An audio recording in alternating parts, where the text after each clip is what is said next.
me know on a scale on 1 to 10. 1 means lousy, I want to be someplace else. And 10 means I want this class to go on till 10 o'clock in the night. Tell me 1 to 10.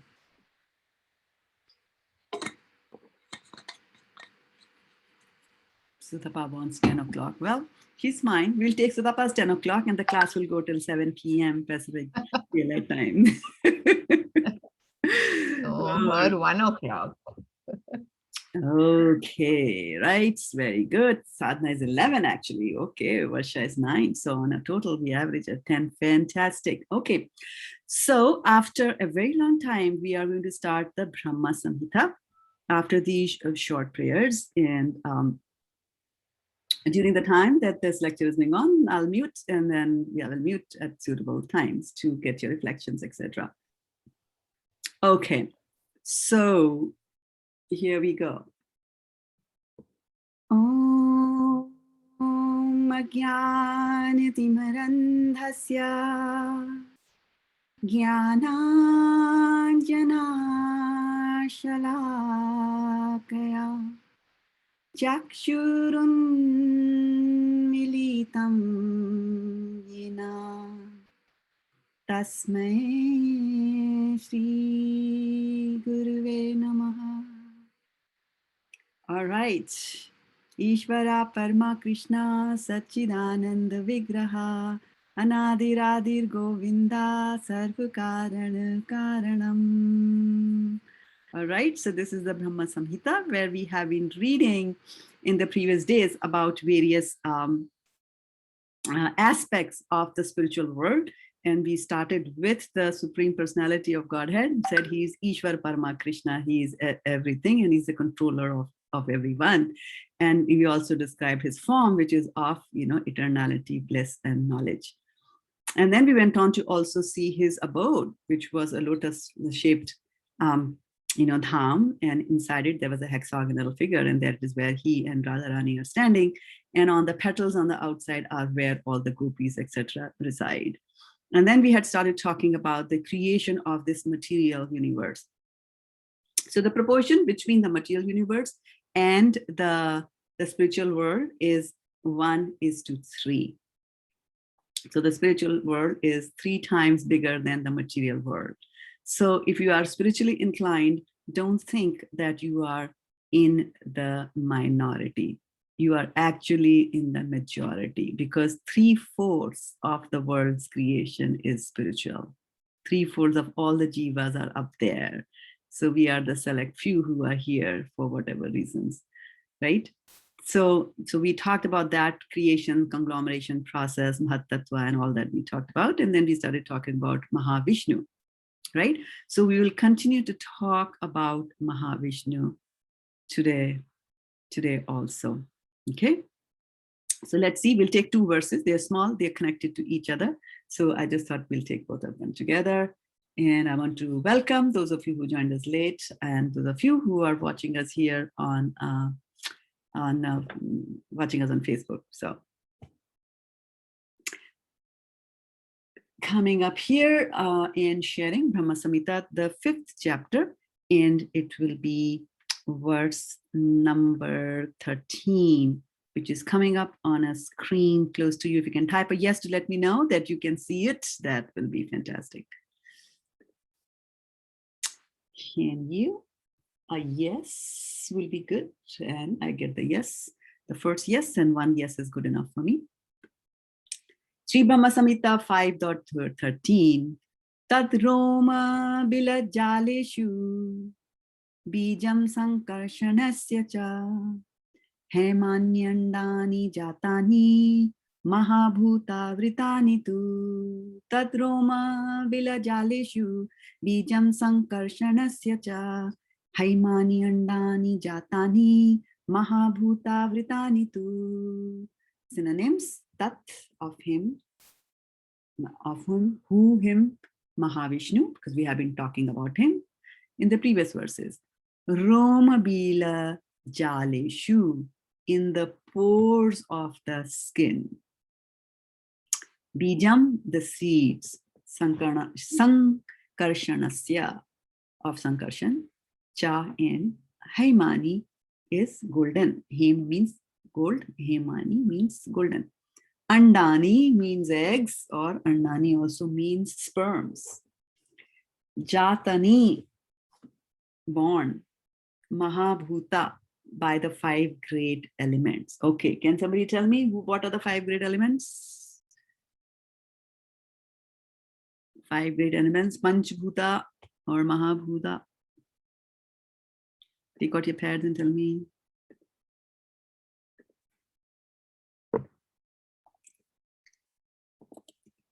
Five. Did we get all the 5?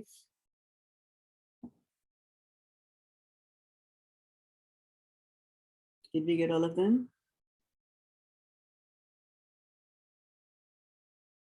Yes, we got. Between all of you collectively, we got all 5 of them. So good, right?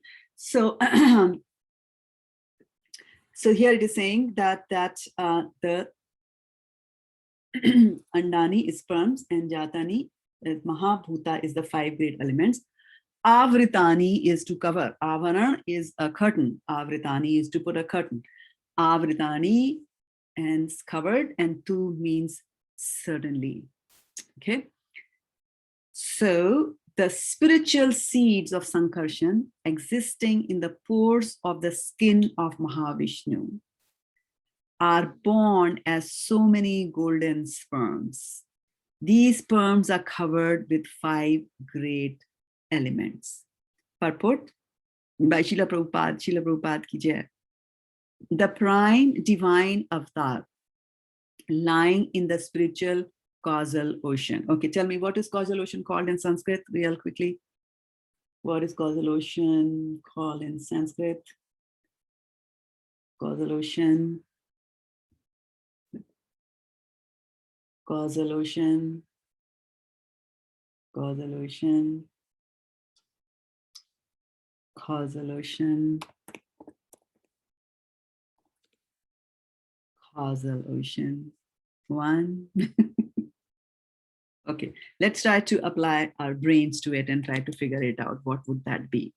Can you tell me, when you use the word cause, right? The word cause, what does the word cause will translate in Sanskrit? What is the cause of this? If you have to say, what is the cause of this? So Tapa says it will be Karan.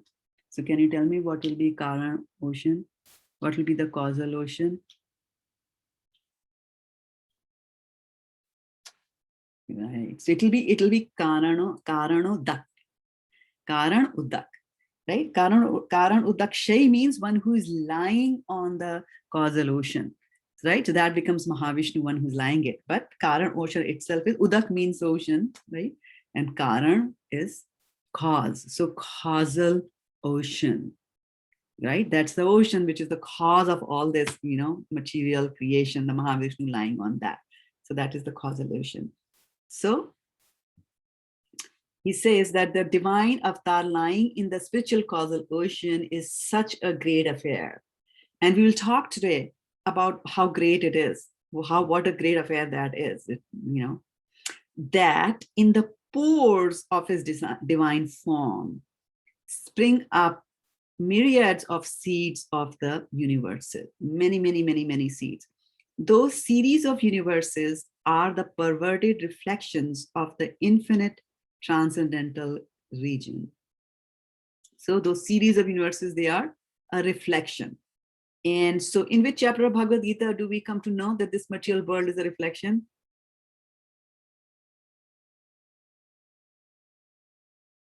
Which chapter of Bhagavad Gita tells us that this material world is a reflection? Where do we understand? In which verse? Which chapter? Just give me the chapter. Which chapter of Bhagavad Gita tells you that it's a reflection?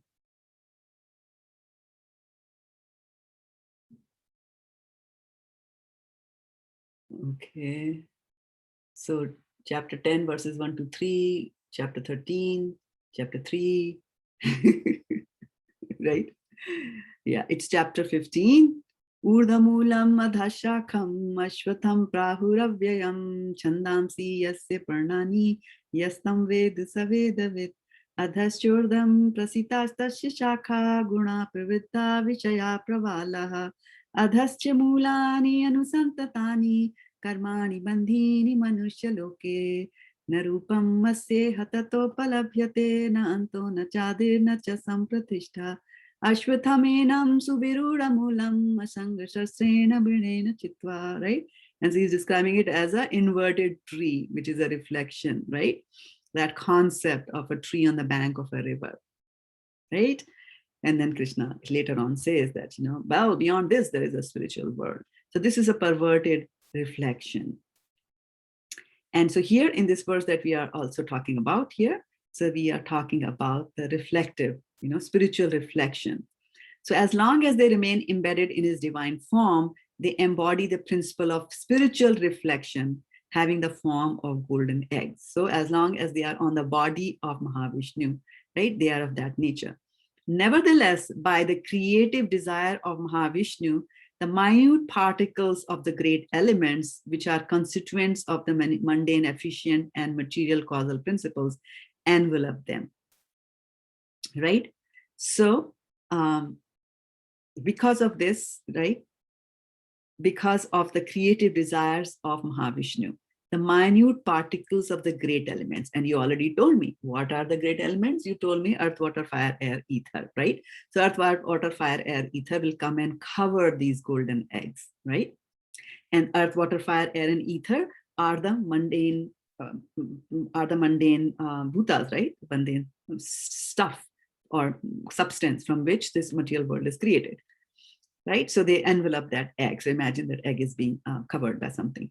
When those golden sperms coming out with the exhalation of Mahavishnu, so as soon as he exhales, then with his exhalation, these universes come out of the body. They enter into the unlimited accommodating chamber of the limited potency Maya, right? So they come in the jurisdiction of Maya, right? And they become enlarged by the non-conglomerate great elements. And then they will expand, right? They will expand. So they'll start from his pores, then they'll come out and they will expand and become full-fledged universe as we go. Okay? Going to the next verse, which is 14. Pratyandam evam ekam shad, ekam shad vishati swayam, sahasramurdha vishvatma, mahavishnuhu sanatanaha. Prati means each. Andam, egg-like universe. Evam, thus. Eka amshat means as his own separate subjective portion. So it's a portion, right? But the amshas are actually subjective. So like the same personality will be there. Vishati, enters. Swayam, personally. Sahasramurdha, possessing thousands of heads. Vishatma, the super soul of the universe. Mahavishnuhu, Mahavishnu. Sanatanaha, eternal. Okay. So we had talked about last time about, Sahasra, that he Sahasramurdha, Sahasrapad, right? So when we were describing the Vishnu, we talked about how he has thousands of hands, thousands of legs, and so on and so forth in a previous lecture on Brahma Samhita. So here also, it's just talking about the same thing. And what it is talking about is, oh, sorry, I forgot to change it. I was reading from my computer here. I forgot on the display. Okay, so here we go. Sorry, Sadhana Mataji, I was not looking there. Okay, so Pratyandam evam ekam shad vishati swayam sahasramurdha vishvatma mahavishnu sanatanaha.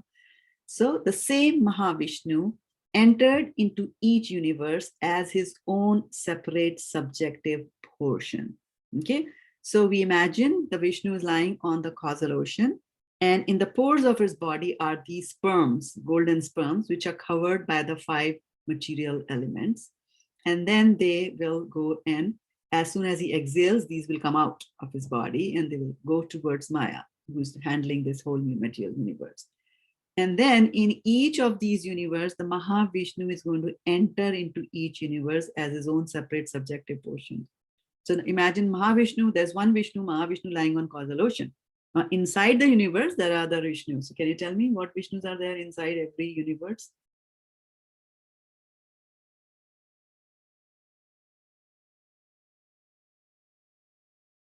Take out your pads. So, give me the full name. Garbhodaksha. She is there. Parshana Mataji, Karima Mataji. Yes, good. Right? So, Garbhodaksha. So, that's one. Okay. So, this Mahavishnu will enter, will expand, and he will enter into each and every universe. So, you can imagine now this Mahavishnu will have so many subjective portions, so many expansions will be there of Mahavishnu in each of the infinite universes which are there. Okay? So I was talking about that, in the previous verse, I was talking about that this is huge. This is huge. And as we go along, we will talk about, how huge that is, that, how this becomes a great affair. It is a big thing. It is not a small thing. It is not something that we can just ignore like that, right? So here it's saying that, he will expand. So that itself is how many expansions? Infinite number of universes. So Mahavishnu is going to expand and he's going to become Garbhodaksha Vishnu, right? One. So where does Garbhodaksha, which part of the universe does the Garbhodaksha Vishnu stay?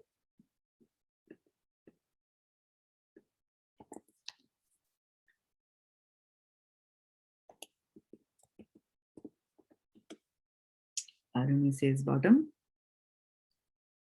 Which part? So yeah, when I mean the part, I mean the part of the universe. Yeah. Garbhodaksha ocean, yes, but Garbhodaksha ocean, where is the Garbhodaksha ocean? Which part of the universe is the Garbhodaksha ocean? That's a question that I'm asking. Any answers on whether it's on the east or the west or north or the south? Which part of the universe is the Garbhodaksha ocean? It's in the south. Yes, it's in the south or in the bottom of the ocean. So almost half of the universe is filled with Garbhodak. It's filled with that water of creation, right? And or conception, right? To conceive, right? Garb means to conceive. So it's the water of conception. Half of the ocean, half of this egg is filled with that, and on top of that is Vishnu. And you told me just now his name is Garbhodaksha Vishnu. So Garbhodaksha Vishnu is lying at the bottom of the ocean, at the bottom of the universe, in what is known as the Garbhodak ocean, and he is called as Garbhodaksha Vishnu. Now, this Garbhodaksha Vishnu, let's see what else happens there, right? The divine portions that entered into each universe are possessed of his majestic extension. That is, they are the eternal universal soul Mahavishnu, possessing thousands of heads. So it's the same Mahavishnu, right? The same Mahavishnu that you see in the causal ocean. Now he enters into the universe, and now he's there lying on the bottom of the universe and on the Garbhodak ocean. And what now this Garbhodaksha Vishnu, the one who's lying inside the universe, he's also going to expand. And his expansion is also mind-boggling.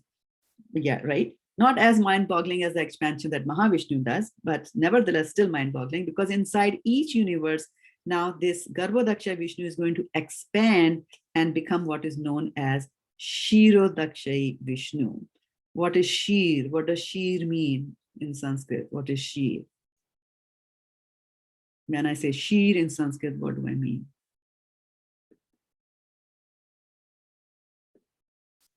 Sheer means milk, and yes, you all got it right. So sheer indeed is milk, right? So it's an ocean of milk on which he's lying. Where is that ocean of milk?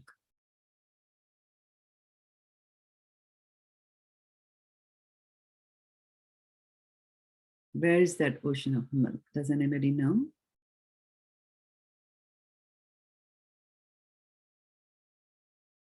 In which planet is it? Yes, it is on the Dhruva planet, right? So it's on the Dhruva planet, and Dhruva planet is not on the top of the universe. It's somewhere in the middle of the universe, or top middle of the upper middle class sort of a thing. So it is there in the ocean. Now, so Vishnu, the Garbhodaksha Vishnu is going to expand and be there in the Hirodak ocean, which is the milk ocean. And he's known as Hirodaksha Vishnu. And not only that, this Garbhodaksha Vishnu is also going to expand and be there in that form, right? And as a Vishnu form with Lakshmi and over there.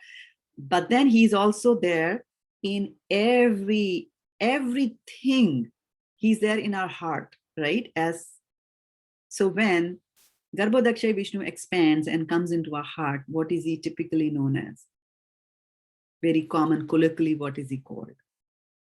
When he comes and resides in our heart. He's called Super Soul or he's called Paramatma. You got it right, okay? So then you can imagine that how many times he's going to expand, as many there are human beings and animals and plants and so on and so forth. And not only that, he enters into each and every atom of the universe. So it's a mind-boggling expansion that he does, right? We can't even count. We don't even know how many species of life are there from science perspective. We don't even know how many species of life exist, right? Scientists sometimes say that in the sea, there are so many plants and so many animals and fishes and things like that. And we have no idea how many they are. We have classified and studied and discovered about 10% of the inhabitants of the sea. Now the question here comes is that if you do not know how many they are, how can you say that you have done 10% of them, right? To be able to say that I've done 10% of something, you should know how much big that something is. So that's just to tell you that science usually has to make guesstimates because they try to do things with their own faculty. Whereas if you go and believe in the Shastras, and Shastras have got everything. Shastras tell you how many lakhs of species are there of plants, how many animals, how many egg-giving animals, how many quadrupeds and all that. All that is given in the Shastras for us, right? So anyway, just to give you an idea of the magnanimity which is there. So Vishnu, lying in the spiritual causal ocean, is the subjective portion of Mahasankarshan. He entered as his own subjective portions into those universes. And then we saw these individual portions all represent the second divine Purusha lying in the ocean of conception. So second divine Purusha, the first was Mahavishnu. The second one is Garbhodak Vishnu, which is known as ocean of conception also. Like you say, that lady has conceived, right? She's pregnant. So she's got something in her garb like that. So this ocean of conception is also the Garbhodak ocean. So he's lying in the ocean of conception and is identical with the Mahavishnu in every aspect. So Mahavishnu, he's a complete expansion. The Garbhodaksha Vishnu is a complete expansion of Mahavishnu. He's also spoken of as the divine guide from within of all the souls, right? So the divine guide from within of all the souls is what you all said, Paramatma, right? Right. So now Arun Mataji's question is, what is the function of Hirodaksha Vishnu in the Dhruva planet? So Hirodaksha Vishnu is there in the Dhruva planet to guide Brahma while he does about his business in this material world, right? That's you will see pictures of Brahma going to the corner of the ocean. And let me see if I can bring up a picture. One should be there, easily findable. Let's see. It's a very famous picture of Brahma going there. Here, found it. Let me bring it up for you. Yeah. Okay.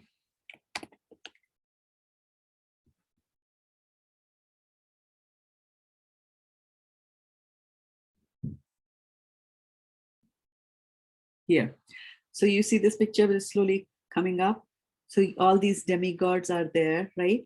And they are on the border or the shore of this ocean of milk. You see, this is blue, white in color. So this is the Hirodaksha, right? Here is Vishnu sitting with Lakshmi. So when Brahma is, perturbed, then he, with all his demigods, will go, and he can also only go to this ocean, to the corner of this ocean. He cannot swim across or take a boat and go and meet Vishnu there. So he'll be able to see Vishnu from a distance. From here, he talks to him and prays and talks and asks for whatever guidance he needs. And now when Vishnu gives the guidance to Brahma, when Vishnu speaks, then only Brahma is able to hear that. Others are not able to hear. So we have to understand as we go about this material universe that, and I had talked about that earlier also, that when we are talking about distancing, we sometimes talk about physical distance. So how far is this Dhruva planet from Satyaloka where Brahma stays, right? So that's a physical distance. Brahma can sit on his swan, the swan, right? He has got the swan vehicle. He can sit on the swan can fly and carry him and bring him to the Dhruva planet, right? That's a physical distance that is covered. But now, can he cross this ocean and go there? No, that is a conceptual distance which is there. He cannot, he's not entitled to do that, right? So if a person is not entitled to do that, they cannot do it. So that's a restriction. So the other kind, there's other restrictions also, right? Also give you the example of, a person needs a visa to get into a particular company, right? You just can't enter a country because you got the money to buy the ticket, right? So those are conceptual distances which are there. Right? Sometimes even in the hierarchy, people ask, how far away are you from the CEO of the organization? Like, I'm 6 layers away. So what does that mean? Away, what does it mean away, right? So it means by way of qualification, by way of experience and things like that. So, so Arini, that's what he does in the Shiv Sagar. So he's there to guide Brahma. Okay, so this was about the material universe and how it gets created. I have more to tell you, but I will take a little break over here and open you up to have reflections and questions, anything that you have. We'll just take it from here. So let me first allow you to unmute yourself. And you can also raise your hands and let me know. Anything that stuck in mind, anything that you want me to cover, talk about? Mataji, you said swan can fly and he can go there. So can swan swim and take him also, in the milk ocean? No. Exactly, Because and that silly. It's not a silly question. It's a very valid question. When the swans do swim also, and that is what really is explaining. Very good question, very good point, because that clearly explains the physical distance versus the conceptual distance, or the entitlement to be able to do that. So although you have the capability, he has got the vehicle to go there, but the vehicle is not, and he cannot. So because why? Because that's divinity that is there, and so the laws of material nature will not apply there. You just cannot go and do that. It's amazing. It's really amazing. It's really, really amazing. Sometimes, how much science can see, or how much even we as devotees can see, that's also limited from where we are in our progress of devotional service, right? I mean, we read Bhagavad Gita, right? Vidya Vinaya Sampanne, Brahmane Gavi Hastini, Panditan Samadarshana. Now, so when do I know that? After I memorize whole of Bhagavad Gita, I'll be able to see the soul in everybody's body. How much of a Pandit do I have to become? Pandita Samadarshana, right? Shuni, when will I see that the dog and the lion and the snake are all the same? So that is the difference. That is the distance which is there. Yeah. Like that. So I have a question. Hare Krishna. Yeah, so so the ocean is made out of milk, right? And then we have in Goloka Vrinda, we have also a lot of mother cows that give milk. So seeing that connection though, what is the fundamental aspect of that? Why milk in the Causal ocean? How is that connected to Krishna in Goloka Vrindavan? What is the concept of the milk there? I don't know. Honestly, I don't know why milk is there. Yeah, why milk is there. But yes, the connection with Golok Vrindavan is that this Hirodaksha ocean, right? This ocean, and actually this planet, Dhruva planet itself, the Dhruva planet on which this is, it is a transcendental planet. It is not a material planet. So it's like the embassy within the material world, which is not governed by the laws of the material world. So when the whole material world is destroyed, the Dhruva planet doesn't get destroyed. It stays. Yeah, but honestly, I don't know what about the milk. Yeah, I don't know what the milk. It's such a mystery with Krishna having so many cows. And I remember reading a few days ago, and I'm forgetting now, maybe it'll come back, as to who created this ocean of milk. I remember reading it, but now I'm drawing a complete blank. I read that somewhere, so it'll come back. Yeah, it'll come back. Thank you. But somebody has created this ocean of milk for Vishnu to come and then decide on it. Somebody does do that. Okay. Yeah. I mean, milk is an auspicious thing, but then that doesn't mean that the Garbhodak ocean is a bad thing. Actually, the Karunadak, the causal ocean, Mahavishnu creates the causal ocean. Itself is created by Mahavishnu first, and then he enters the causal ocean, Karunadak Vishnu, and those are celestial waters. And so even though it looks like water, we should not think that it's anyway inferior than milk, because it is spiritual. And when we are in the spiritual world, there is no difference between this and that, right? Achintya bheda bhed, very difficult to understand, but there is no duality there. What to talk about, 3 or 4 or 5 or many or variety like that. I mean, there is variegatedness, there is difference, but they're all the same. So milk and water will be the same there. That is Krishna. That is Krishna. Yeah, it's difficult to understand. Difficult to understand. Any other thoughts, any other questions before I go further?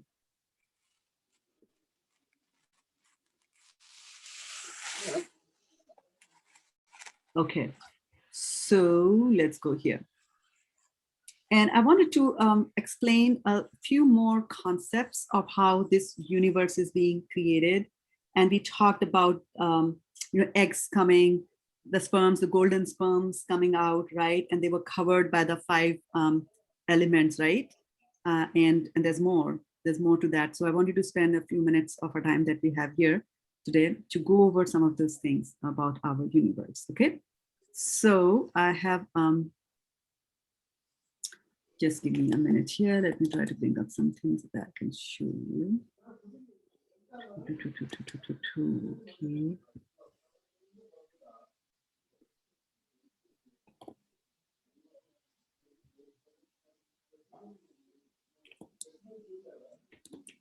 So let me start sharing the screen.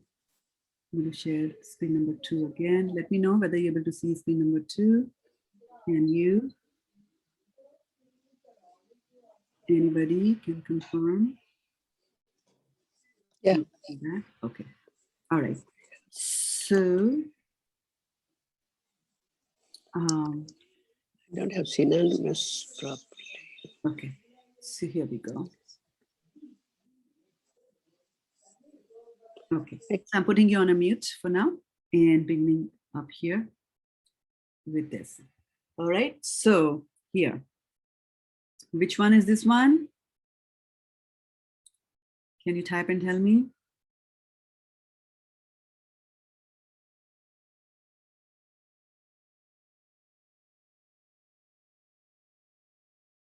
Yes, yes, correct, right? So it is Mahavishnu who's lying there, okay?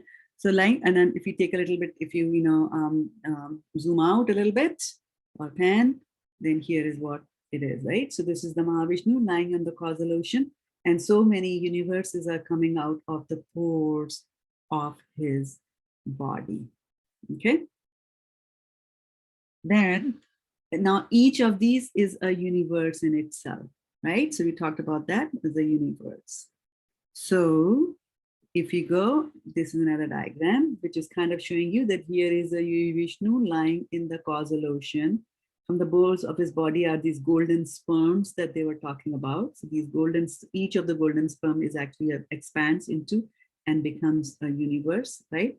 And inside the universe itself, lower half of the universe, bottom part of the universe, is filled with water, which is the Garbhodak, and on it is lying the Garbhodakshai Vishnu, so being served by Lakshmi, right? So much so we know. Right? And then we had some pictures, and I don't have the picture handy with me, but we have that beautiful picture of, Vishnu lying here, and from his navel, that sprouts a lotus, right? And on top of the lotus is where Brahma is residing, right? Brahma resides in the topmost. And we said that there is a lotus shape. And we also said that in the stem of the lotus, right? This is the stem of the lotus. Within the stem of the lotus is where we have the 14 planetary systems.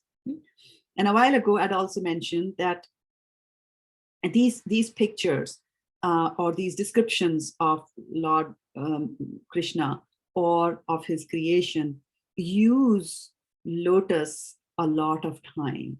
In fact, sometimes the Shastras even use lotus to measure things like that, right? So they might say that this looks like a lotus. They might say that this is a lotus stem, but we might not be able to, us might not have, because of that conceptual distance or because of not having that entitlement, we will not be able to see it in totality or see the big picture. Because why? Because we are somewhere buried in the stem in a tiny, tiny planet, right? Which itself is mind-boggling for us. If you look at Earth itself, is a big thing. What to talk about the universe. So when Brahma was born, he's Swaja, he's born from Vishnu. And so when he's born, he doesn't know what to do.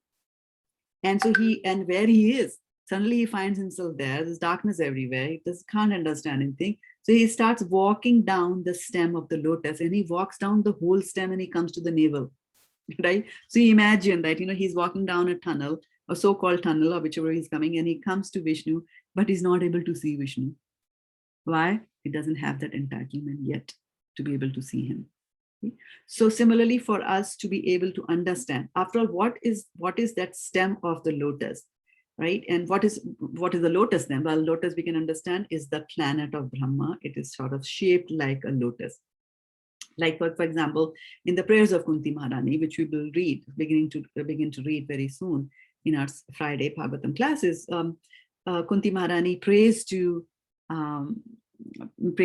Krishna, and he says, Namaha Pankaj Malaya, Namaha Pankaj Maline, Namaha Pankaj Nabhaya. So Namaha Pankaj, and so on. So she keeps on going and describing everything in terms of Maline. Mala is like a Pankaj, So Pankaj means a lotus flower. She's describing everything like a lotus flower. So it doesn't mean that, you see a lotus flower out in the garden. It doesn't mean that Krishna's eyes are like the petals of a lotus, so there'll be a pink color petal there, right? Or that his hands are like lotus. It doesn't mean that his hands are, each of the, it's like a lotus there instead of a hand like that. It's not that. It's that, his fingers are so shapely, and just as a lotus has got various petals, so, his hands will also look like petals. And of course, because they are very pink and red in color, so you remember about the lotus when you look at his feet. So when we use the term lotus to describe that. So similarly here also, when we are saying that the 14 planetary systems are within the stem of the lotus, I mean, this is nothing but, there are planetary systems, one after the other, one after the other, they are one on the top of the other like that. Not exactly each, but there'll be some spreads like that, but groups of them, one on top of the other like that, right? So, but if you look at it from a far distance, they will look like as if it is a lotus, right? For example, even if you look at our Mathura, Govardhan, Vrindavan, there are so many pictures of that. Like, if you take your car and you're driving around Govardhan, you don't even know that the Govardhan mountain looks like a peacock, right? So you have to be at a higher level to be able to see that particular picture like that. So similarly here also, we will see references which are saying it's in the stem of the lotus and things like that. But for us, as far as we are concerned, we will just see them as a set of, set of planets. Okay? So this is the golden sperm egg that we were talking about, our universe. And I have to tell you that while we go and start to research and read from the various literature and various sources about the structure of the universe, it becomes very difficult for us because we find contradictory information, or information that seems contradictory to us because we don't have the understanding or capability to understand it completely and fully and get to know what the acharyas are saying. Also, because of the width and breadth of the topic, we don't even have the time to be able to understand everything and read everything that is written about this universe. And then different people will also come in and publish things on the internet. So sometimes you find a diagram is good. It sort of seems to make sense, and maybe conceptually it describes. Sometimes the diagrams might not be 100% accurate, right? For example, here is where they are describing that this is a universe, right? So egg shape, yes, it is egg shape. And then, these are supposed to be the various planetary systems which are there. There are 14 planetary systems, so starting from, 1 and then going up to 14. But then what is wrong with this diagram? Can somebody tell me what is wrong with this diagram? Why is it not 100% accurate? And I have given you proper, I think you are allowed to unmute yourself, so you can speak it also. Hare Krishna Mataji, we cannot say the gauges in this. So coming down from the top. Okay, so that is the wrong thing, that you don't see the Ganges. Okay, but what is wrong about this diagram? The axis. That there is an axis. So that is what is wrong. I mean, why is it tilted like the Earth? Okay, so it is tilted, so that is wrong. And the top is narrow as per, and the middle is broader. Okay. So whereas we feel that spiritual world is much bigger than our planet. But this Varshana Mataji is not the spiritual world. This is our universe. This is one sperm that has come out from the pore of Mahavishnu. Okay. So I'm talking about this. Mahavishnu is lying. I've just taken one sperm here. One egg. This diagram, one Brahmand, right? And this is the Brahmand. This is this oval. So oval is fine, right? Because egg is shaped and oval. Oval is fine, right? Tilted, yeah, how do we know whether what's the right tilt or wrong tilt? Okay. But there's something which is very fundamentally wrong with this. Hare Krishna, Mataji. Yeah, Mira, go ahead. You said there are clusters of planets on top of each other. So if this one looks like it's, I mean, from far, it looks like a lotus flower. So in the diagram, it doesn't look that way. Okay, so I have to clarify that every universe does not look like a lotus flower. Oh, okay. Universe, no, it's only Brahma's planets, Brahma's planet, which is right on the top. This will look like a lotus flower from the top, right? This whole universe looks like an egg. It looks like an egg, and inside this egg are the 14 planetary systems, which you see are numbered from 1, 2, 3, 4, 5, 6, all the way up to 14 here on the top. So where is so the Causal ocean and the Dhruva planet are in there or not? Yes, so Dhruva planet will be somewhere here, Okay. somewhere here. Dhruva planet will be there. Yeah. So that The is Causal ocean. Now, my question to you is that why would the Causal ocean be inside the universe? The Garbhodakashayi Vishnu. Garbhodakashayi Vishnu. Yes, that is the correct thing. Where is our Vishnu? We said that half of the universe is covered with Garbhodak. Right? So that's why I'm just saying that sometimes, as you're trying to explain the concepts to you, right, you have to look at from the author's perspective. He's just trying to explain that, there are 14 planetary systems, right?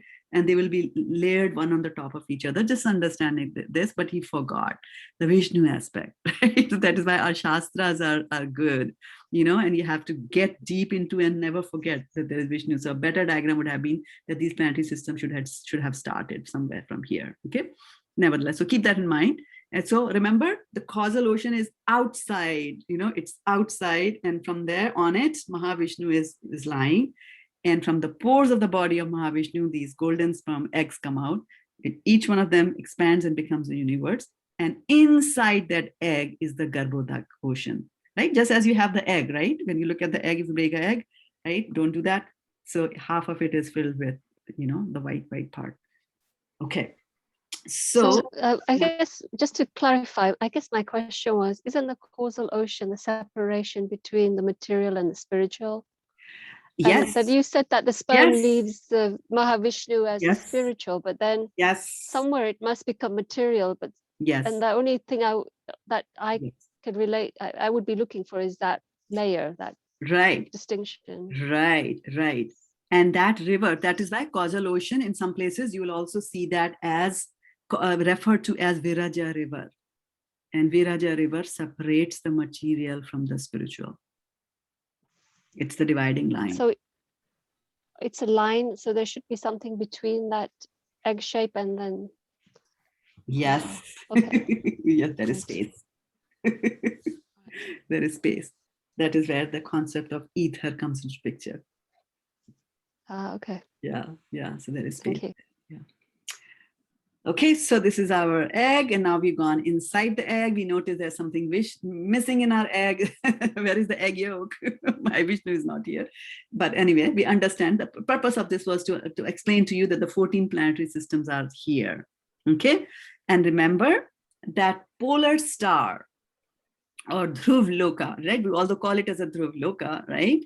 It is not among these 14 planetary systems. And why we don't call it as a 14 planetary system is not classified as in the 14 planetary systems, because it is a spiritual planet, right? 14 planetary systems we are talking about are the material planetary system. Nevertheless, within the space inside that shell, it is there, somewhere in between here, right? It is there, but, and I will show you in another diagram where it is, But remember, it's a spiritual, it's the embassy, right? It'll be like the Indian embassy in USA or the US embassy in India, like that. So, so this is where we are on this one. And then, okay. If I put my, see what I'm doing is on the other screen, I'm putting my participant list and your chat list. Does it obscure your view? Are you able to see? Does it obscure your view? Can you see my chat window and participant list? Can you see? We can't see your chat window. Okay. We just see the picture. Yeah. Okay. And does it obscure the picture? Anything? I put it on top of the picture. Does it obscure it? If not, No. that's good. Okay. That's No. good. Yeah. Okay. So that's where that is where our universe is and how it looks like. Now, what I'm going to do is in the next diagram that I found, I'm going to show you a little bit more details about these 14 planetary systems which are there. Okay. So let's go to the next slide and now we see. So 14 are, we are in the middle planetary system. Okay. So remember this thing, we are over here, somewhere in the middle planetary systems. So then there are 7 planetary systems which are below us. So below us, they are known as Atal, Vital, Sutal, Mahatal, Talatal, Rasatal, and Patal. Right? People talk about Patal Lok and things like that, right? So here is where Bali Maharaj lives. Somewhere here is where Vasuki, the serpent, lives. Somewhere here is where, Kalia also lives and other serpents, and Kadru and all that. They are living over here. This in English is also known as the Netherlands. When people say the Netherlands, they're talking about the lands that are below us, right? So these are the Netherlands. So Atal, Vital, Sutal, Mahatal, Talatal, Rasatal, and Patal. Atal, Vital, Sutal, Mahatal, Talatal, Rasatal, and Patal. Okay, so remember that. Then there is Bhu, Bhuar, and Swar. So, although those of you who know the Gayatri Mantra, the first Gayatri Mantra, the Brahma Gayatri says Om Bhur Bhuva Swaha Tat Savitur Vareniyam Bhargo Devasya Dhimahi Dhiyo Yo Naha Prachodayat. Right? So, what that's saying is that let us focus on the transcendent sun. Well, basically, it means that, but in general, it says let us focus on Tat Savitur. Savita means the sun. So let us focus on the sun that illuminates the 3 planetary systems, which is Bhu, Bhuar, and Swar. So these are the 3 planetary systems which are illuminated by the sun. You see the solar system is also mentioned over here. Now you'll find that in our Shastras, the distances are usually mentioned in yojanas. Delhi to Mathura is so many yojanas, like that they will say. So what is a yojan? A yojan is equal to 8 miles. So keep that in mind. 8 miles equal to 1 yojan. It's a good one, and I'll ask you that question tomorrow, okay, or next class. So then, after on the top of this are the, and you see, Varshana Mataji, this is the Ganges. You were missing the Ganges. Yeah. Yes. This guy here. Yes. Okay. So, right. So we have the 7 lower planetary systems, and these are known the middle planetary systems, and these are the upper planetary systems, right? So Mahaloka, Janaloka. This is Mahal. There's a typo here. Janaloka, Tapaloka, and Satyaloka, or Brahmaloka. So Satyaloka or Brahmaloka is where Brahma lives. And then going back to your question, Sadhana Mataji, about the causal ocean. Right, the waters of the causal ocean and the line that is dividing. So I will go back again a few slides to quickly show you the context. Okay, so here we are. So this all is the causal ocean, right? This all is the causal ocean, and which is a river that separates the spiritual from the material, which is there, right? And now imagine what is happening inside this. Okay, so we're going to go inside this and we're going to talk about something that happened there.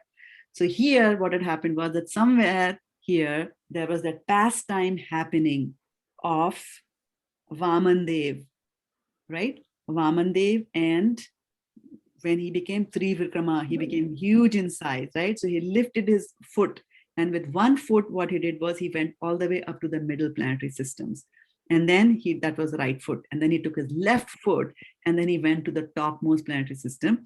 And then the nail on his toe, it broke open the eggshell here. And then guess what happened? As soon as the eggshell gets broken, the water, the causal water of the causal ocean starts to fall down. And that is what the Ganges is, right? So Ganges, that is why Ganges is transcendental. It's not ordinary water. It is transcendental water. And that's why it's held to be and respected throughout the world here. Okay. So in this diagram that we have over here, it is the Ganges. You see that is falling over here. And you also see that the Ganges does not go into the lower planetary systems. It is not here in the Netherlands. Why? Because here in these planetary systems, atheists live. They don't believe in God at all, completely here. These are also known as the lower heavenly planets. Don't think that just because they are lower here, that they have less opulence or they have less enjoyment. Actually, in these planetary systems, the enjoyment here is much, much more than the enjoyments anybody will get here or here. Material enjoyment, I mean by that, right? So, where are we? Where do we live? Right? 14 planetary system. Which one am I on, right? I hope I'm not in this lower seven, because that means atheism. So we are not. Bhuloka. We are on the Bhuloka. We are in Bhuloka, right?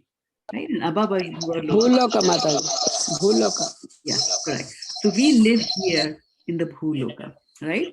And then somewhere here below, we are saying by 70,000 years. Mute yourself. Yeah, whoever unmuted, please mute. So below Earth by 70,000 yojanas. So here we are, our Earth will be somewhere here in this Bhuloka planetary system. So planetary system is a set of systems, right? Planetary system is not a solar system, as we understand in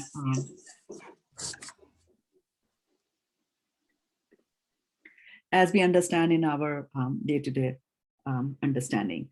A loka is a set of planets, and those could be millions of planets. So don't think it will be 7 planets around a sun. Earth, water, fire, Venus, Earth, Jupiter, Mercury, Saturn, like that. No, right? It's not like that. It is much, much, much, much, much, much bigger than that, right? So this Bhulok system also goes by the name Bhumandala, right? And we will go a little bit into the Bhumandala, but after we answer Varshana Mataji's question, because I think she raised her hand. So who raised the hand? Virava Bhav raised it? Who raised it? Yeah, Virava Bhav. Mataji, I raised it. Okay, good. Go ahead. Mataji, that means that we're inside a planet of planet of planet of planet. Well, planet is not the right term. Yeah, planet is not the right term. For you to remember, just to get where you, just to find your bearings, we'll just go back. Yes, you are in planet Earth. And where is that planet Earth? The planet Earth is situated somewhere in this Bhuloka, right? Bhumandala.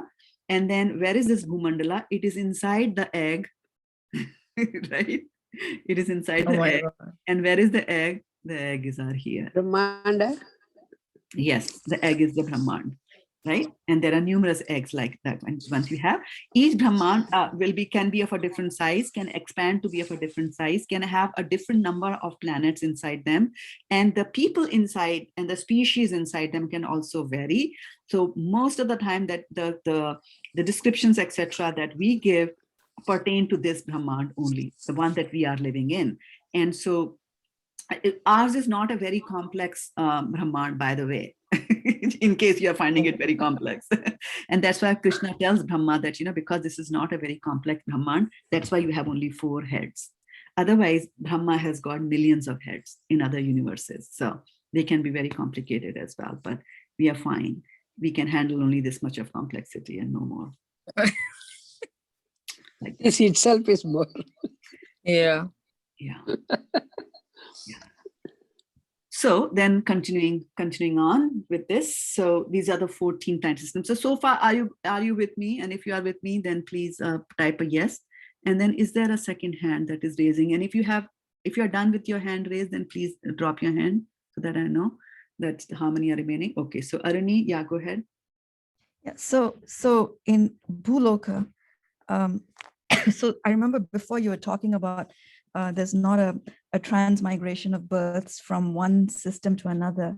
So you weren't talking from one egg to another. You were talking, I mean, I'm just clarifying. So were you talking about from one Earth-like planet to another Earth-like planet within one egg, or from one egg to another egg? From one egg to another egg. From one egg to another egg, we don't go.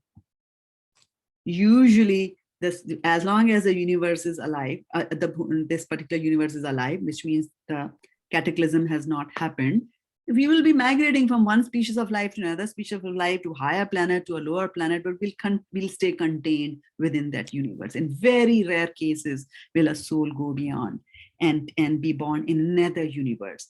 And those cases are very rare. And an example of that case would be when a soul has reached the state of liberation and is ready to go to Golok and participate in the pastimes of Krishna. But before that soul can go and participate in the pastime, the soul has to be trained on how to do those pastimes. If I am a cow in his pastimes, I have to know how, as a cow, I'm supposed to behave with Krishna. So then what happens in such cases, we look around and see in which of these universes is Krishna Leela happening. Because Krishna Leela happens at scheduled times, right? Krishna doesn't come all the time. Only in one day of Brahma does Krishna come as such. So in any of these universes, if that is happening, then the soul, before it goes back to Golok, will transmigrate to and participate in the Leela over here. And when Krishna winds up the Leela and goes back, then the soul will also go back to Golok there. Like that.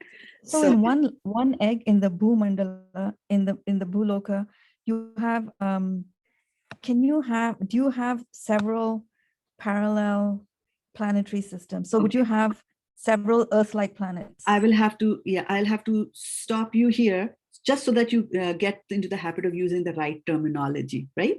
So all these are universes in English and Brahmand in Sanskrit, okay? So now within the Brahmand will be the planetary systems. And we talked about the planetary systems like this, and we also said the planetary systems like this, right? Now, if I'm saying this is Ataloka, what does Ataloka mean? I have shown here as a disk. Is it really a disk? No. This in itself will be comprising of millions of planets. Like, how you understand Earth to be one planet, right? Google goes and takes a Google picture of the Earth, shows you as a beautiful blue color thing, right? So that is one planet. And a planetary system can have millions of such planets.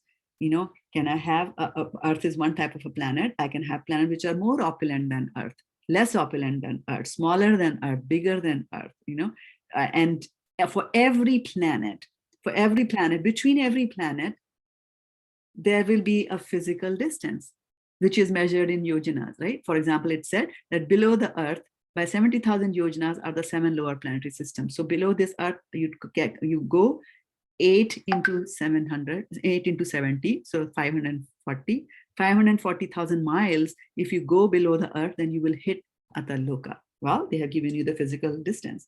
Can you go there? No, because there's where the conceptual distance comes, the entitlement distance comes. Yeah. So there can be similarities, there can be similar planets, but that doesn't mean that because I am here, then I can go there like that. It's not in our power at all. All that happens, Devanetrena, it happens under the eyes of the Supreme Lord, the transmigration of soul. It's not in our hands at all, except for you. No, but I'm talking within Bhuloka itself. Within Bhuloka itself, yeah, is Earth the only planet? I mean, no. Why would Earth be the only? Earth? Okay, go back to tell me what is the definition of Loka? I'm saying is in Bhuloka, do you have several planetary systems like our solar system? For instance, that's what I'm saying, that our solar system is a totally different concept. So to understand Vedic cosmology, we'll have to set aside the concepts as science teaches it. Right? What the science teaches it, the science tells you that there are millions of solar systems. Every solar system, there is a sun in between, and there are planets that are surrounding that solar system, that sun. And it could be 7 planets, as in our case, or 8, right? They had 9, and then they said, no, this is not 9, this is 8. Well, that's the state of science. And And then there could be another solar system where you can have a bigger sun with 20 planets surrounding. That's what science says. But according to the Shastras that we have, there is only one sun. Now, hold your breath. There is only one sun in every universe. Every universe has only one sun, right? And now here is something shocking that you will come to know.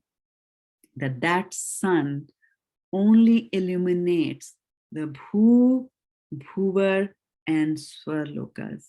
That is why you in the Brahma Gayatri, you say, Om Bhur Bhuva Svaha Tatsa Vitur Savita, right? So Savita, you're praying to the sun, you're saying that sun that illuminates these, Om Bhur Bhuva Swa. So these three, Bhur Bhuva and Swar, right? Or also known as Swarg.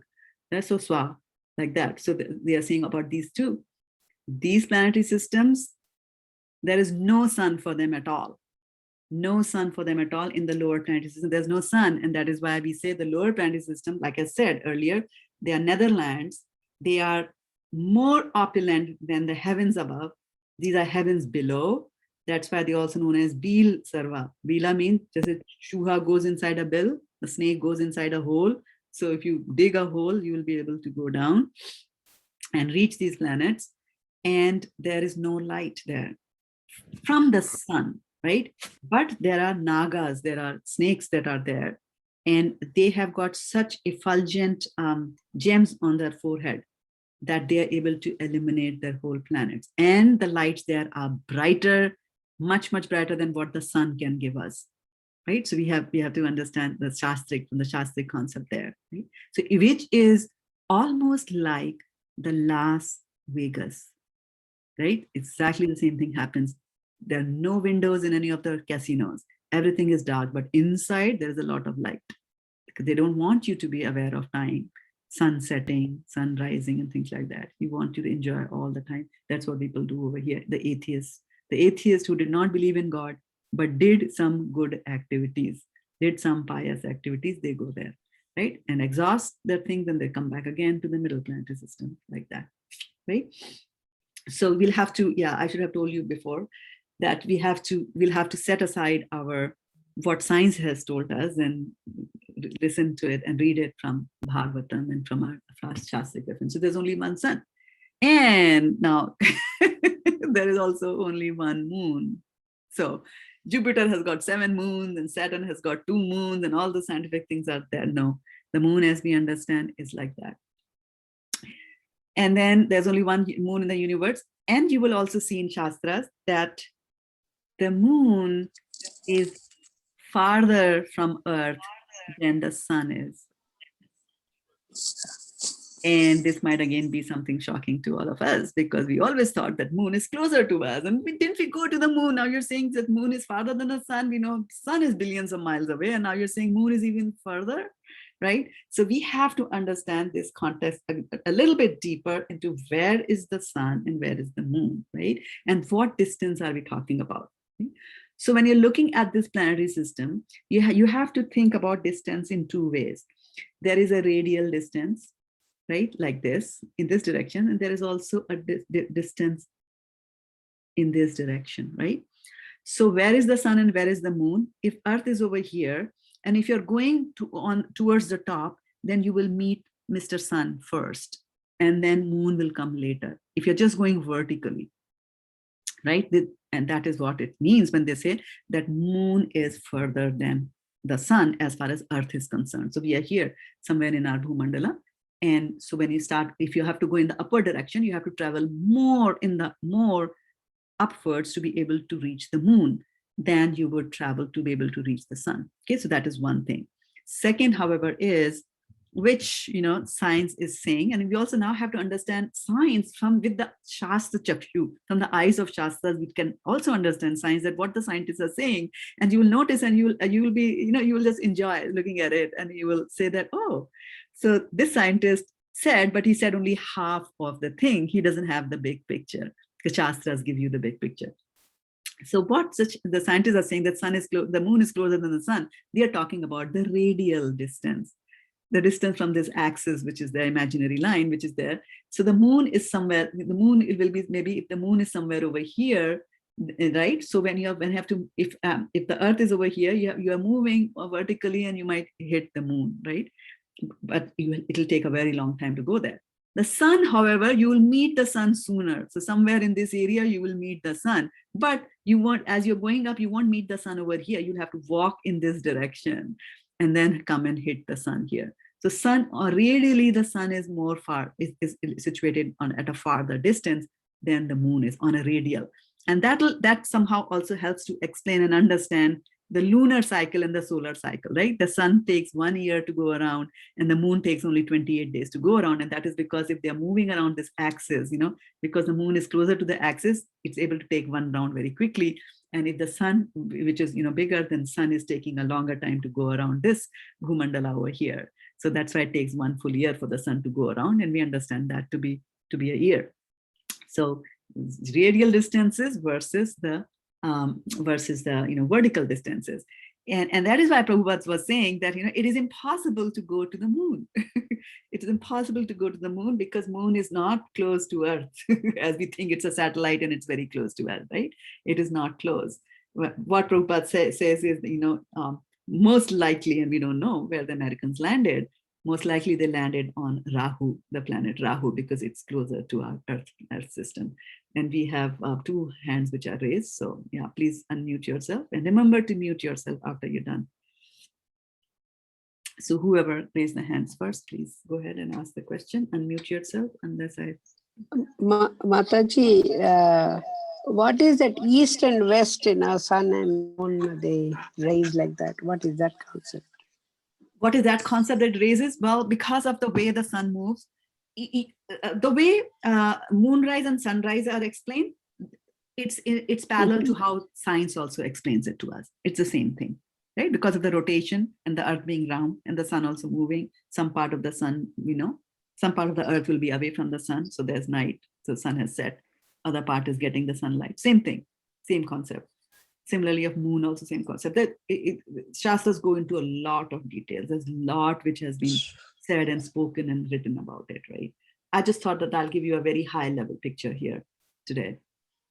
Just to understand, when they say that golden sperm is coming, and when they talk about that this is a major activity and things like the major affair. So I'm just telling you how major this affair is and how big this kingdom, on the material world that God has created, how complex this is. And what to talk about the spiritual planets, which we are trying to understand with our material intellect, and we will never be able to do that unless Shastras tell us and explain it to us about that. And one more thing, Mataji, Brahma goes only upper planets, not lower ones, is that right? Brahma can travel anywhere. It's in Kali Yuga that the interplanetary travel is restricted. Otherwise, no, you said one sun, so... what about Brahma? How many? So he will have that many heads or what? Our Brahma has got 4 heads. Brahma and sun have got no connection. Every universe will have one sun and every universe will have one Brahma. Depending on the complexity of the universe, he will have, how many more? That many heads. That many heads. He needs that intelligence to be able to administer the universe, right? That's what he does. And create it, yeah. Okay. And yeah, so the Hare Krishna, Mataji. Yeah, and if you're done with the questions, please lower your hands, yeah, so that I get a right count. Yeah, Varshana. Yeah, Mataji, Rahu is also a planet? Yes. Rahu becomes a planet, right? See, every planet has also got a personality, and every planet will have a demigod. So Rahu, that you understand, the one in that Leela, right? The Samudra Manthan Leela. So he's the planet of that, and he's the personality of that planet, and he's the demigod, who is, or Asura, actually not a demigod. Who's handling that? Mataji, can we have a diagram kind of a thing of all the Vishnus and the oceans where they are, and then you see, so that it becomes, Mataji, my mind is literally boggling. I can't retain so much. unless I see it again. Mataji. I had posted 3 pictures of the 3 Vishnus on our WhatsApp. Yeah, so that I have, Mataji.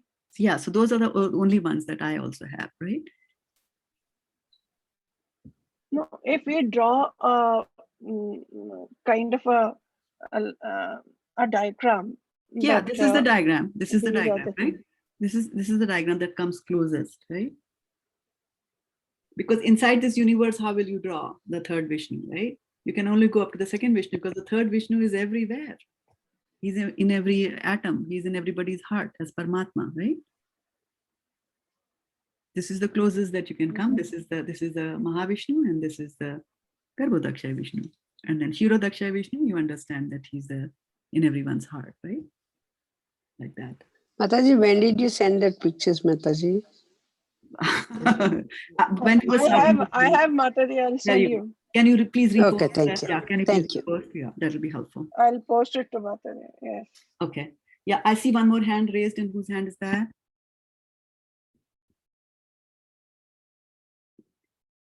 Okay, so then let's go further here. So I was talking about. So Mataji, one second. Sorry, Mataji. So Mataji, Hirodaksha Vishnu stays in every atom and stays in everyone's heart, right? As Paramatma. Okay. And also stays on the Thank you. Dhruvloka, right? Also stays on the Dhruvloka. Okay. Virabhav, go ahead. Mataji, so in the Bhuloka, there is the 9 planets. The Bhuloka consists of the 9 planets, right? No. Okay. You have to leave aside your geography. Okay. And enter the world of Srimad Bhagavatam. Bhuloka has got millions of planets. And it is not what you understand as millions of solar systems. No, it is not. What is Bhuloka? You put your head outside your window, and what you see in the sky is Bhuloka. Okay. You're able to see those, right? Whatever you're able to see, whatever little we are able to see, right? There's so many that we can't see. Those are the innumerous planets that you see here, right, in the Bhuloka. So, and we will come to more concepts, and this is going to be mind-boggling for the next 10 minutes that we are going to be here. And have I taken care of the 2 hands that are raised? If you can put down your hand, it's a good practice to put down your hand if your question has been answered, otherwise it's confusing. Okay, so Aruni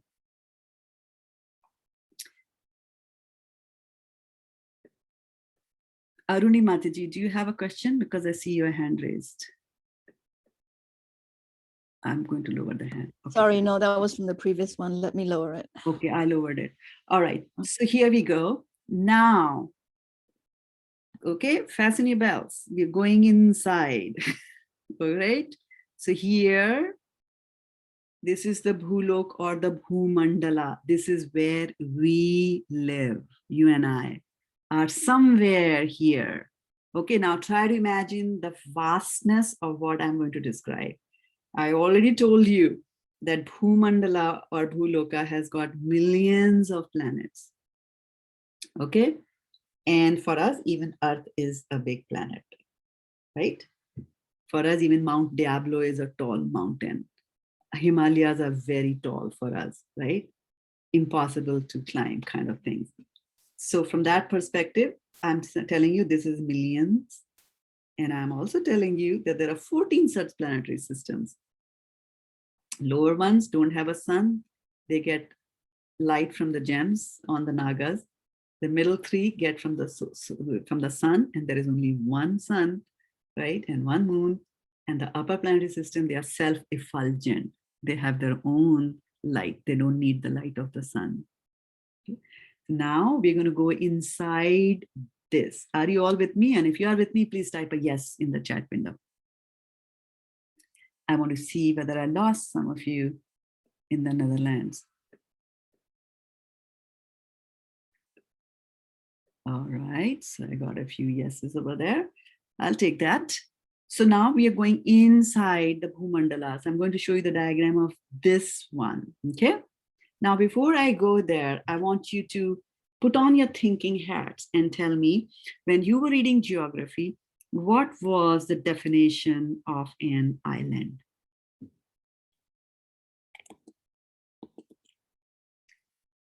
What would an island look like?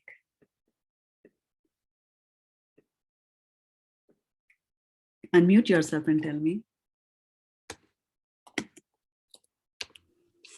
It is Between the surrounded ocean? by the water. Small lane surrounded by an ocean. Okay, it's a piece of land which is surrounded by an ocean, right? And we always talk about the island continent, which is Australia, right? We always talk about this, right? And we said this is a typical example of an island, right? What is it? It's a piece of land which is surrounded by water. So the moment I tell you about an island, your minds are going to think like that. Okay? That when I say this is an island, you'll say, ah, okay, yeah, something circular surrounded by water, right? Now I'm going to show you a diagram which is going to make you think and expand your thinking process. Okay? So when you expand your thinking in order to do that, I'm going to take you to this picture, and let's see if I'm sharing that with you or not. So let's see. Okay. I'm sharing the window and let me move it up here. Okay, can you see the 14 planetary systems? Yeah. Okay, you can see that. Yes, Okay. it is. So now we're going inside the Bhumandal. So now you know where the Bhumandal is. Now, look at this green circular thing, this ring. Okay, you see this green ring? Yes. Okay, and you see this black? And you see this black on either side? So Yes, on either yes, side, Mataji. so this is like a strip of land, and it is surrounded on both the sides with liquids. So according to your definition of island, what is an island? It's a piece of land surrounded by water. So you see, islands can also look like this. Islands need not look like Australia or Ceylon. Island can be a piece of land surrounded by water or any liquid, right? So this one over here, this green one, is an island because on the two sides there is water or liquid. Similarly, this orange one is an island because on both sides, if I am on this island, anywhere I go on both the sides, on either side, it is surrounded by water, right? This one, is it surrounded by water? Yeah, here is water, here is water. Similarly, you come to this one, golden, there is water or liquid. This one, liquid, liquid. This one, liquid, liquid. This one, liquid and liquid, like that. So you see that in this Bhuloka, how this is a loka, right? This is a loka. This means that there are going to be planetary systems here, right? So Bhuloka is a planetary system, and so there will be planets. Sorry, I take back my word. So there will be planets. So where are those planets going to be? So those planets will be here, right? In this circular area will be millions of your planets, you know, in this another circular area, there'll be millions of your planets. Oops. And then another circle area, there will be millions of your planets like that, right? So it looks like there are rings, annular rings, right? And each one of them is separated by some sort of a liquid. Okay. Now, where are we? Where do we think we are, right? This is Bhumandala. I know somewhere over here I am, okay? So now we go to the center of this place. We go to the center here, and in the center here is land. There is land here. It is surrounded by salty water. And then there is some more, you know, this is land surrounded by salty water. Then there is some more land surrounded by, you know, sugarcane juice and so on and so forth, you know, so ghee and liquor and all that are there. But here where we are in this area, right? So now this is very different from this area in the middle, this thing in the middle, you know, sort of looks like maybe it's something in the center, and maybe it's something surrounded, could be surrounded by water. If I look at this area over here, yeah, this looks like an island, sort of an island, because it is surrounded by water, like that, right? So I take back my words, when I was explaining that to them. This is land, and these are the liquids, sorry, and that's why the colors are different, because it's a different liquid. Some is milk, some is yogurt, ghee, and all that. Okay. And the black thing is the land, right? So in the middle, this is land. It is surrounded by ocean of salt water, right? So this looks like an island, as you and I understand from our geography, right? Yes, this is an island, Australia, right? Yes, completely surrounded by water. But what I'm just saying is that after that also there is an annular ring, like this black thing is also an annular ring of planets, and they are also surrounded by some water over here, right? So now, so here we are. And what is an island called in Sanskrit? Dvipa. Dvipa, right?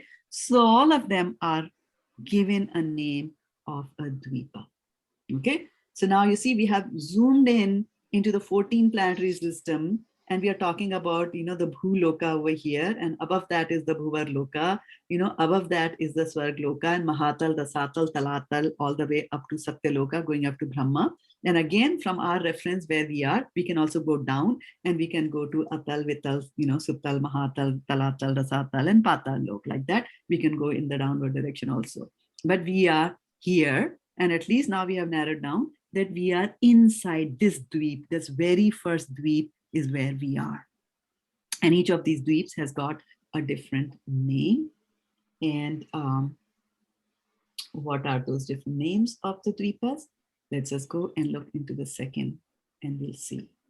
Okay. So the first dweep that we are here, actually this diagram got truncated. I did not put the whole diagram. You should be able to read the show has ended, right? Yeah, I forgot to bring it down, so you can't be able to read it properly. Okay, let me start the slideshow again so that you can see. Okay, here, right? So this one, let's go and see. Number 1 is Jambudvipa. So the first island, which is right inside, is Jambudvipa. And my dear friends, you and I are living in Jambudvipa. So that's why sometimes when you go and do your prayers to the Lord, you say Bharatavarshe, Jambudvipa, right? So that's why you say Jambudvipa, because that is where you are, and you are giving the coordinates to the Lord or to the demigod, saying, hey, I'm here, look at me, give me something like that. Right? So you can see there's that here, there is first dweep is the Jambudvip. It is surrounded by saltwater ocean. After that, there is Palaksha Dweep. It is surrounded by sugarcane ocean. After that, there is Shalmali Dweep. It is surrounded by liquor ocean. After that, there is Kusha Dweep, and it is surrounded by clarified butter or ghee. After that, there's Kroncha Dweep, and Kroncha is surrounded by ocean of milk. After that, there is Shaka Dweep, and it is surrounded by yogurt. After that, there is Pushkar Dweep, and that is surrounded by clear water or ocean, right? So this is the Bhumandala, and it doesn't stop over here. After that, there is another area which is uninhabited land. Nobody lives over here. After that, there is a belt of gold.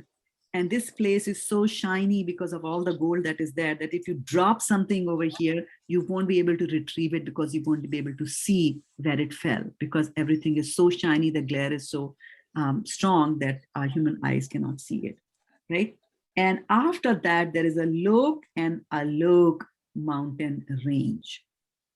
And this mountain range is again circular. So they're huge and very tall mountains, and they will surround the whole Bhumandala.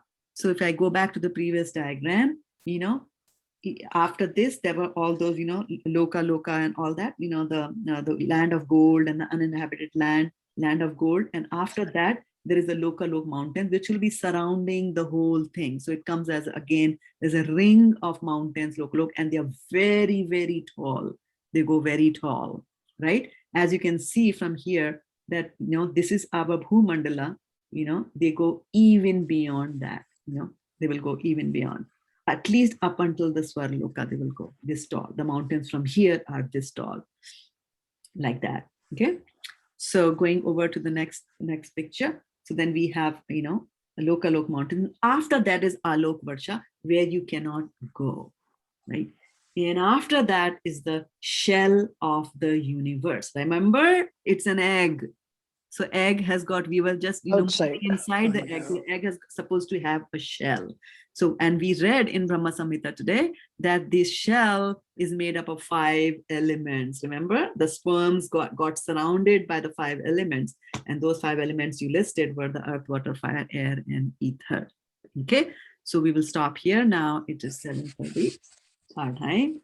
At least we found a bearing that we live in the Jambudvipa. That is good news for us, right? All right. Jambudvipa. Mataji, can I just ask a quick question, please? Sure.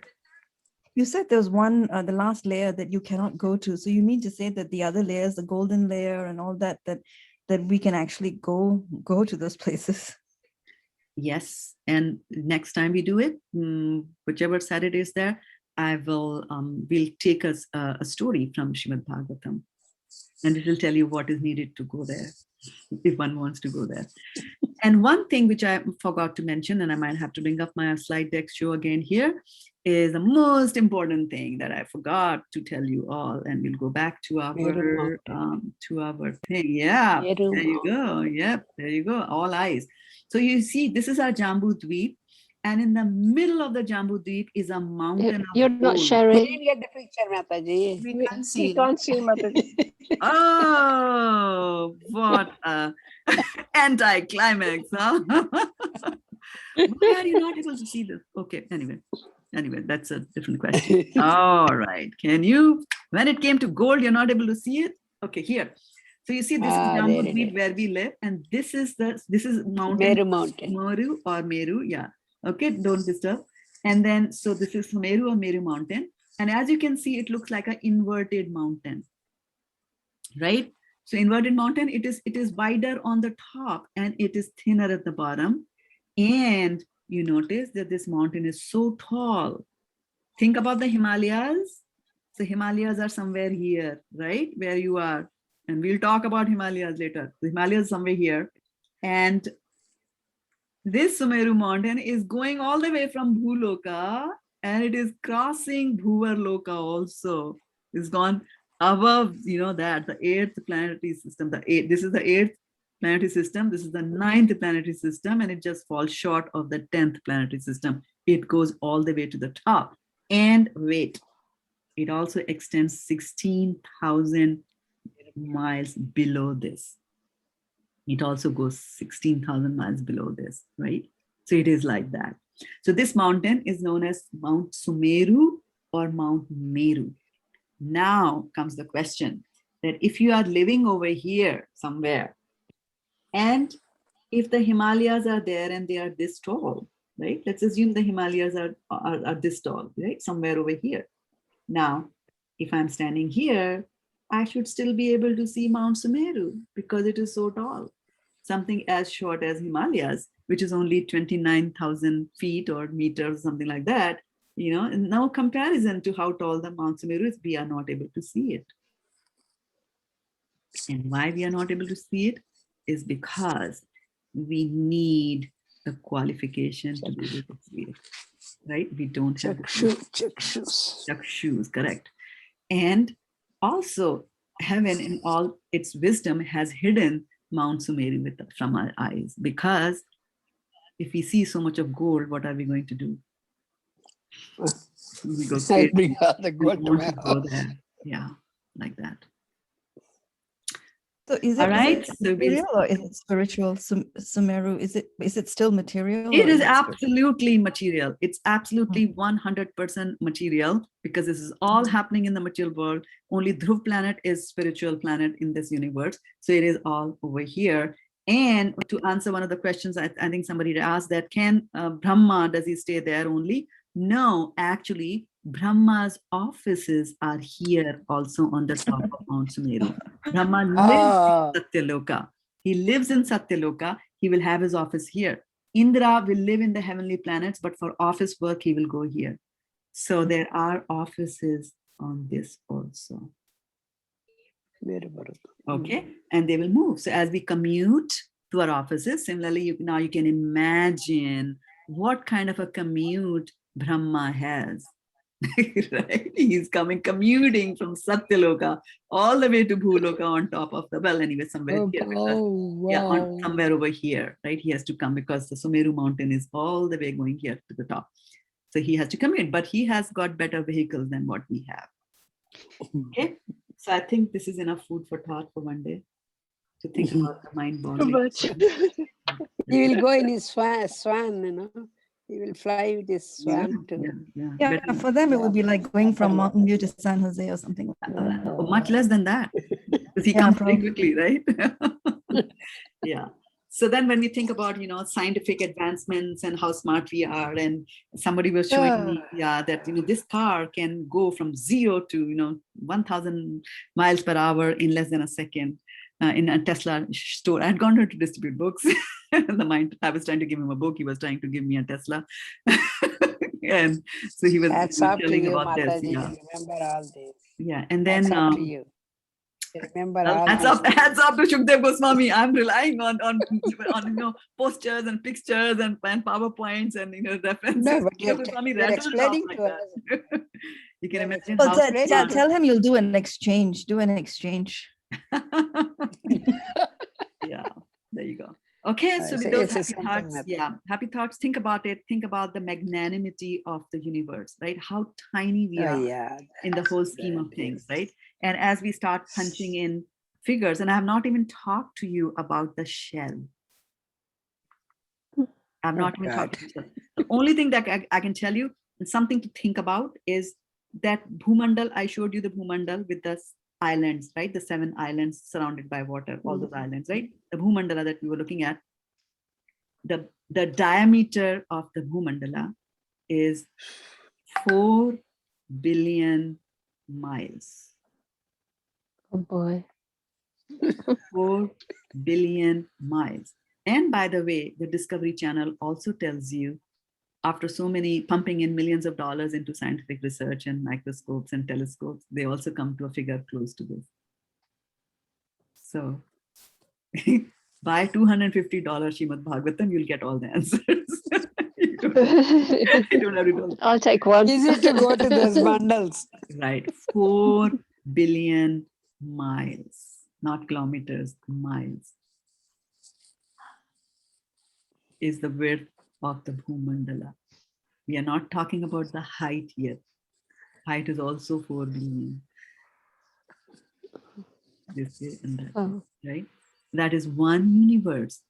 And that came from the pore of Mahavishnu. So now you can do the math for Vishnu and his power. Many are there. Right?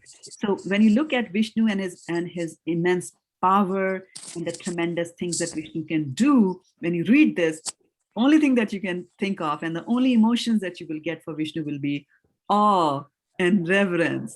Like, oh, Vishnu, Vishnu, Vishnu, Vishnu, Vishnu. Oh my goodness. If he just drops a planetary system on my head, I will be crushed to death. On the other hand, when you go towards Krishna, you want to sit on his shoulders and you'll say, okay, Krishna, you walk now. So that's the huge difference between your relationship with Vishnu, and your relationship with Krishna. Vishnu is just an extension. So if that's the distance of the Bhumandala, so that is not even one universe. That's just a part of one universe, because Bhumandala is just a part of the universe, which is defined as one Brahmand, right? Yes. Yeah. So you're just talking about a fraction of the Brahmand. I'm talking about in the horizontal direction. 4 billion. Oh, I see. Okay. And then 4 billion in this direction also. Yeah. Oh, I see. Okay. So inside of the egg, if you look at these planetary systems and how they are all floating, right? How they're floating, it is actually circular. Although Brahmand is oval, but inside it, how these planets are distributed, it is still a circle. And then you will also see in Shastras, they use terms which you can understand according to the context, right? And how to give you a contextual reference. A good example of that would be use the Hindi word kal, right? Kal. You understand? Everybody understands the Hindi word kal, right? If I say Yeah. kal, without context, you can't make out what does it mean, right? But if I say that, kal main gaon gayi, then you know, oh, yesterday. Kal main Mount Sumeru jaungi tomorrow. So from context, you're able to understand the meaning of the word. Sometimes when when you take off a verse from a shastra and try to analyze without looking at the context, we might get bungled. Mind will get bungled because they will use the word earth for anything. The earth can mean where you are. The earth can mean Bharatvarsh. Bharatvarsh can mean the country India. It can also mean Bharatvarsh, which is something very different on Jambudvipa, and we'll talk about that next time. And then sometimes the whole Bhumandala is also called as earth. Sometimes the planet Earth is called as Bhugol. Sometimes the universe is called Bhugol because they're just talking about, goal, something in a circular manner. So we have to understand in that. And as we understand, as we go through this, there'll be so many places where I'll be turning to you and saying, I don't know, because I don't understand. And so when you reach Bhagavatam and you start trying to understand this material world and you are stuck and, like mind is completely boggled, and then the humility comes really. And then you understand that, Srimad Bhagavatam is not something that I can understand on my own, that I need the mercy of the Lord to give me that understanding, to be able to understand the Bhagavatam. It comes here. It really starts to come from 5th canto. When this is all from 5th canto, where they start telling you about the universe. And then it's like, oh, I thought I had everything under the belt. Sun, Mars, Venus, Jupiter. No, it's all wrong. You have to understand something different. Yeah. So that stars might be more further distance, no? Stars. Yeah. And then science tells you that sun is a star, right? And Shastra says the sun is a planet. No, but what I'm saying is sun is closer, moon is little further, and then stars are more. We'll talk about where the Is that stars right? are. Not necessarily. The stars are interspersed. Yeah, they are. They are up. Definitely, they're up there. But they also have their own hierarchy. Nakshatranam aham shashi. Yes, and Krishna in Bhagavad Gita says that nakshatra is star, aham shashi, the moon. Sometimes he'll call moon also as a star. So yeah, the terms are different.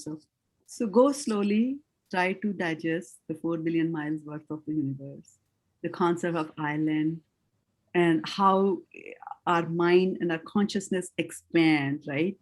From what we were taught on what an island is to what it can mean. This is out of box thinking. It's a dream. I wish I'll get a dream Mataji, on this earth also we have Netherlands, because people talk about, I mean, in geography, somewhere I read it. That yeah, it's a country. Yeah, Netherlands. I think Norway, Sweden, and Denmark, the 3 together are called Netherlands. I may be wrong. I'm not very good at geography. Is it right? I don't know. I think so. Is there? Okay, yeah. Norway, Sweden, the Scandinavian countries are called Netherlands, but they are not Netherlands like that, right? So even in English, the word Netherland can mean, again, on the context, what you're talking about. If you're looking at the geography of this planet, then Netherlands means those countries. If you're talking about Netherlands, then they are also talking about something which is below Earth, which science is not explaining to you or unable to explain. So as soon as you bring in the concept of God and have the faith in God and the faith in the scripture, your level of knowledge will increase a lot. And after that, then you will have to really try hard how to live in this material world when you know all that is being taught in the colleges is wrong. At least as far as, geography goes. Hare Krishna. There you go. Like that.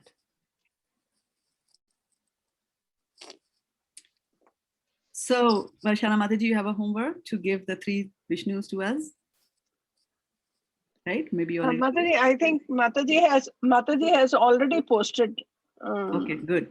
Which Mataji? Meera Mataji. Meera Mataji posted? Meera Thank Mataji. you, Meera. Okay. All right. Thank you.